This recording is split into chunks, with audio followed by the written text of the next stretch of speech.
Good afternoon छात्रों, मैं आपका व्यवसायिक शिक्षक दीपक सिंह। और जैसा कि हम लोग तैयारी भी कर रहे हैं रेडियो एंड टीवी पेपर की, और उसमें अभी हम पेपर 2 में एक कॉन्सेप्ट ले रहे हैं कि किस तरह से हमें किताब को पढ़ना चाहिए। और साथ ही साथ इतना भी ले रहे हैं कि 60 नंबर का क्वेश्चन है, तो उसमें हम कम से कम 20 नंबर 30 नंबर तो आसानी से ले लें। इतना हमारा मतलब मेरा व्यक्तिगत वीडियो बनाने का इतना तो है ही है। और उसके बाद अगर जो लड़का इसको और अच्छे से करता है तो खैर उसकी बात मैं नहीं कर सकता, लेकिन कम से कम मैं इतना लेके चलूँगा, क्योंकि अगर हम मिनिमम पर रहेंगे तो मैक्सिमम हम कुछ भी कर सकते हैं।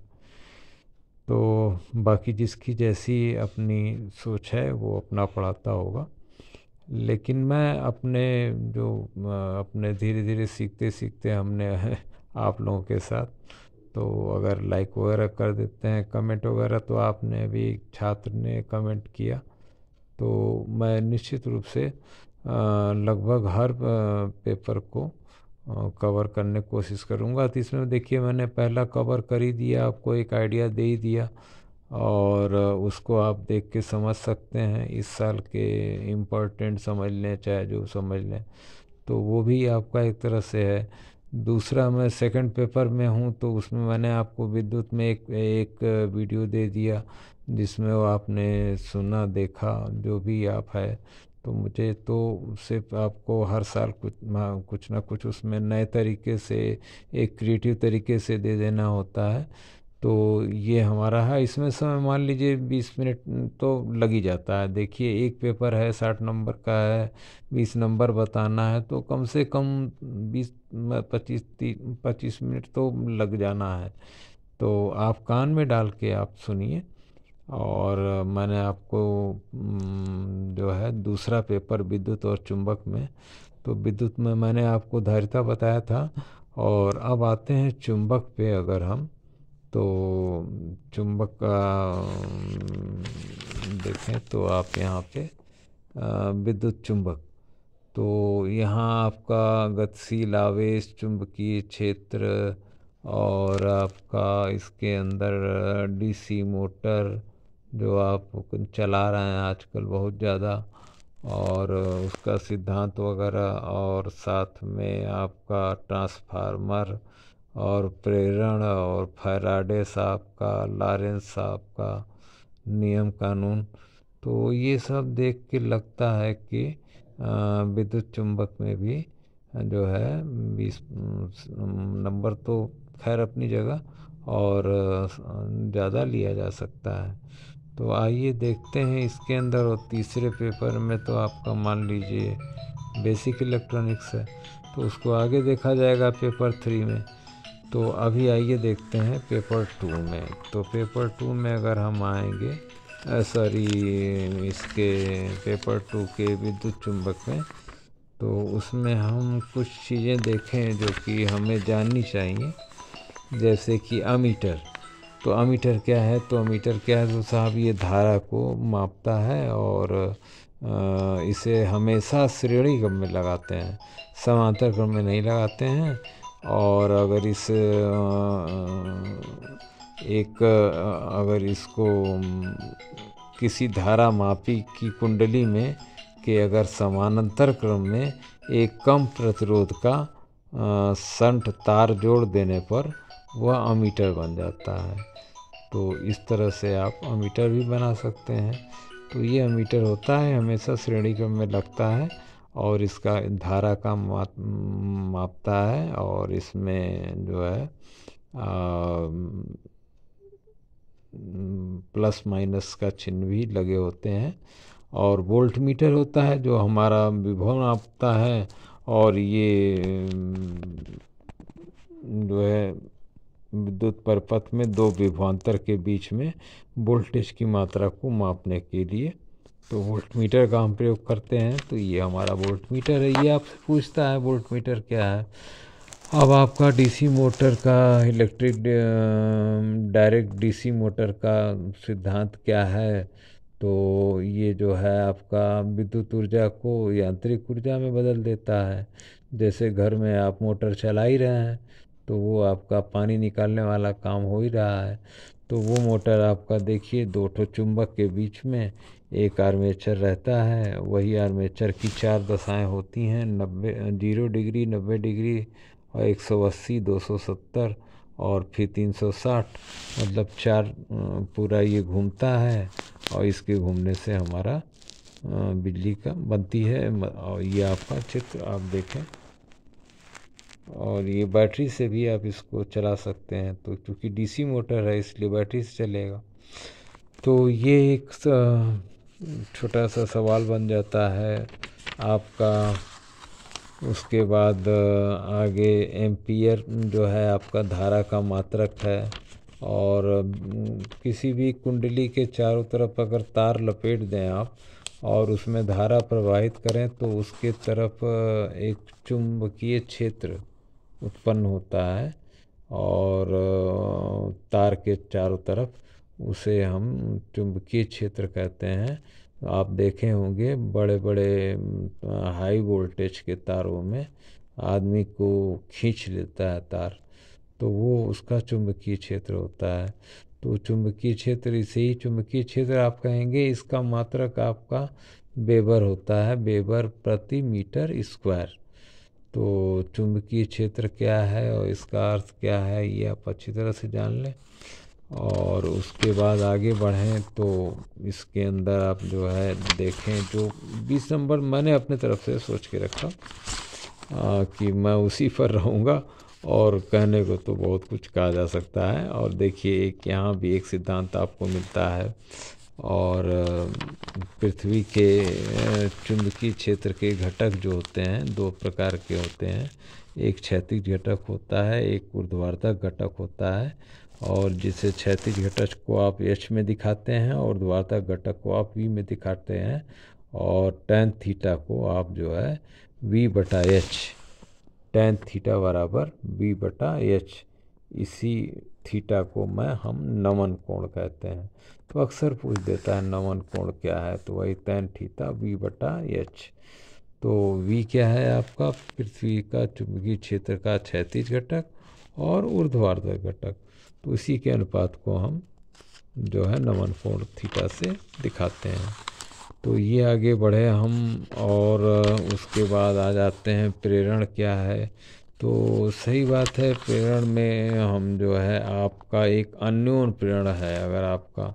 तो अन्योन प्रेरण क्या है कि जब हम किसी तार में रख के और उसमें धारा देते हैं तो उसके अंदर जो करंट उत्पन्न हो करंट रहती है, तो उसके कारण जो उसके सामने एक और वैसी ही कुंडली की बना के अगर हम कुंडली रखते हैं तो उसके अंदर भी धारा उत्पन्न हो जाती है। तो अपने आप म्यूचुअल, मतलब म्यूचुअल इंडक्शन। तो म्यूचुअल इंडक्शन मतलब इंडक्शन तो कर ही रहे हैं आप। मतलब एक में आप एक तरफ धारा दे रहे हैं, वोल्टेज दे रहे हैं, तो उस कुंडली है तो उसके अंदर धारा बह रही है। लेकिन इसके कारण जो है दूसरी जो कुंडली लगी है, द्वितीय कुंडली, तो उसमें भी जो धारा उत्पन्न होती है तो उसे हम म्यूचुअल इंडक्शन कहते हैं। म्यूचुअल इंडक्शन मतलब अन्योन्य प्रेरण।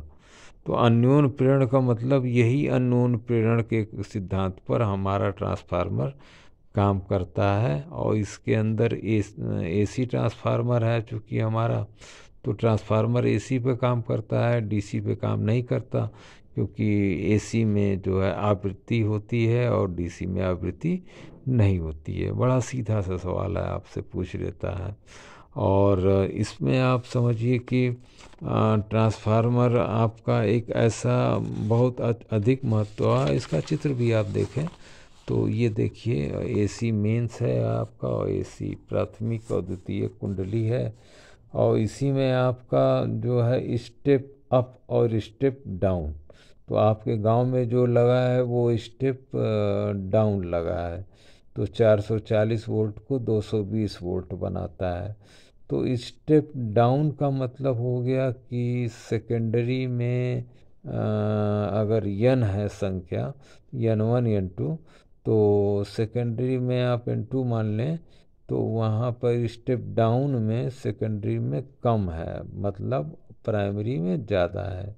और स्टेप अप कह दिया गया तो आप ये मान लें कि सेकेंडरी में ज़्यादा है और प्राइमरी में कम है। तो इस तरह से आप ट्रांसफार्मर की कुंडली को भी याद रख सकते हैं और इस तरह से आप दिखा सकते हैं, उसका चित्र बना सकते हैं। और सिद्धांत वही अन्योन्य प्रेरण के सिद्धांत पर ये काम करता है साहब। और जो है AC/DC पर इसका जो है अनुपात भी आप चाहें तो देखिए, फर्स्ट क्लास लिखा हुआ है। ये BP/VS, NP/NS, IS/IP, मतलब यही उल्टा है। एक इसमें BP मतलब प्राइमरी है और ये सेकेंडरी है, आई वाला करंट वाला, तो ये उल्टा है। तो इसी में 3 दे सकता है, एक पूछ लेगा, तिर्यक गुणा करके भी आप निकाल सकते हैं। तो इस सूत्र को भी आप देख सकते हैं और यही ट्रांसफार्मर का मेन सूत्र है। और ट्रांसफार्मर जरूर पूछता है इसमें आपका, मतलब मान के चलिए 10 नंबर का भाई का ट्रांसफार्मर का सिद्धांत क्या है, कई प्रकार के हैं, और एक ठो सवाल कोई दे दिया है, यही 3 वाले में से एक ठो, और इस तरह का मतलब 10 नंबर का करीब। और DC मोटर का सिद्धांत तो करीब 15-20 नंबर पहुंच जाता है हमारा। और प्रेरण के वही आपका है, एक तार में लपेट दिए। और फिर AC धारा के बारे में, तो AC धारा तो आप जानते ही हैं, आप बना के दिखा देंगे कि AC धारा साहब ऐसे चलती है और ये ओम का नियम का पालन करती है। तो इसलिए AC धारा इस प्रकार से आप दिखा भी सकते हैं, AC धारा। इसके अंदर जो है आप इससे संबंधित परिभाषा भी, आयाम क्या होता है भाई, शिखर मान को हम आयाम कहते हैं AC के। और एक चक्र पूरा करने में जितना समय ले उसे हम आवर्तकाल कहते हैं, जिसे ओमेगा T कहते हैं, T = 2π/ओमेगा। और आवृत्ति किसे कहते हैं, F 1/T। आजकल F को N में भी दिखा सकते हैं।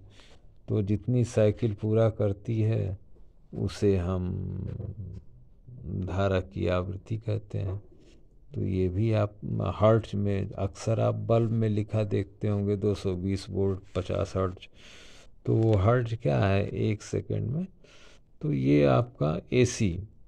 अब वाटहीन धारा क्या है, तो वाटहीन धारा क्या होती है, मतलब एक तरह से कि अगर मान लीजिए, ये देखिए आपसे पूछ लिया वाटहीन धारा, तो वाटहीन धारा क्या है, तो वाटहीन धारा आपका वही है कि अगर मान लीजिए प्रतिरोध 0 है, परिपथ में आपने धारा प्रवाहित की लेकिन कोई ऊर्जा आपकी नहीं व्यय हुई, तो ऊर्जा जब व्यय नहीं हुई तो ऐसी धारा को हम परिपथ में वाटहीन धारा कहेंगे। तो इसे हम वाटहीन धारा कहा जाएगा। तो इसका मान 0 होगा।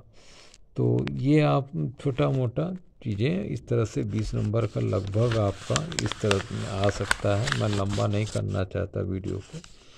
तो AC/DC क्या है आपका, और ये देखिए तीसरा पेपर यहीं पर आ जाता है आपका। और ये पेपर 3 में मैं कवर करूँगा, आपको बताने की कोशिश करूँगा 2 वीडियो में कि आप इतना पढ़ लीजिए, काम हो जाएगा। कम से कम आधा नंबर तो मिल ही जाए। और बाकी अगर आप डीप पढ़ लेते हैं, पुराने वीडियोस को भी देख लेते हैं तो बहुत अच्छी बात है। और कान में लगा के सुन लीजिए, कोई दिक्कत नहीं है। हम तो मैक्सिमम वीडियोस कोशिश यही किए हैं कि वीडियो कम बनाए, थंबनेल कम बनाए।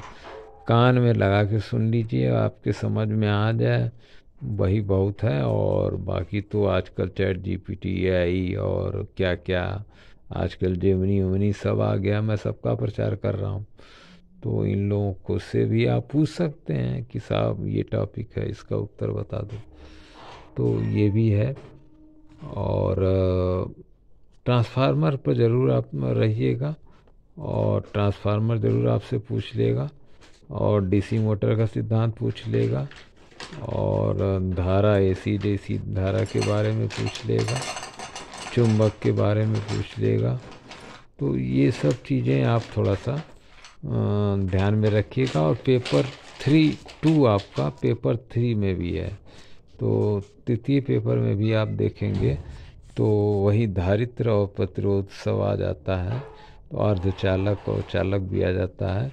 तो इसलिए पेपर 2 का क्वेश्चन भी पेपर 3 में भी आ जाता है। तो आपको किसी की ज़रूरत नहीं है मदद की, आप अकेले सक्षम हैं अपना प्रश्न लिखने के लिए। प्रश्न आपको कोई नहीं छोड़ना है।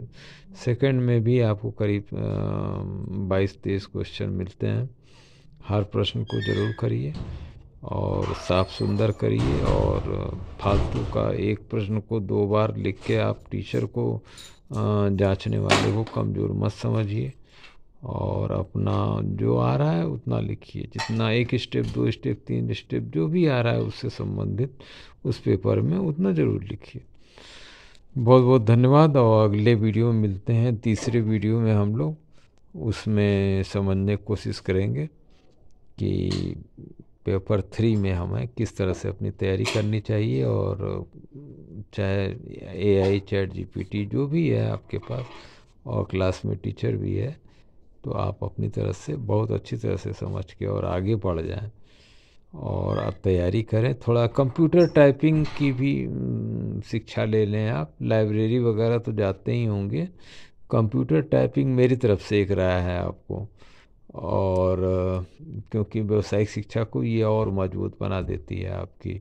इलेक्ट्रॉनिक्स के साथ साथ मैं अपने छात्रों के साथ साथ मैं सबको भी कहूँगा, कंप्यूटर टाइपिंग तो ये कॉमन है, इसलिए अपने छात्रों को विशेष रूप से मैं कहूँगा कि आप लोग भी इसका ज्ञान ले लीजिए, कम से कम वो लेवल का। और टाइपिंग हिंदी इंग्लिश दोनों मिल जाए तो अति उत्तम है, और बहुत ही सस्ते रेट पर है, कम से कम टाइपिंग। और कंप्यूटर तो मान लीजिए थोड़ा महंगा सस्ता हो सकता है, लेकिन सरकार के नियमानुसार कुछ लोगों को सस्ता भी है, तो इसका फ़ायदा उठाएं। बहुत बहुत धन्यवाद आपका वीडियो सुनने के लिए, और समझें आप ज़्यादा, क्योंकि 15 मिनट में बहुत ज़्यादा नहीं कहा जा सकता, बोला नहीं जा सकता। बहुत बहुत धन्यवाद।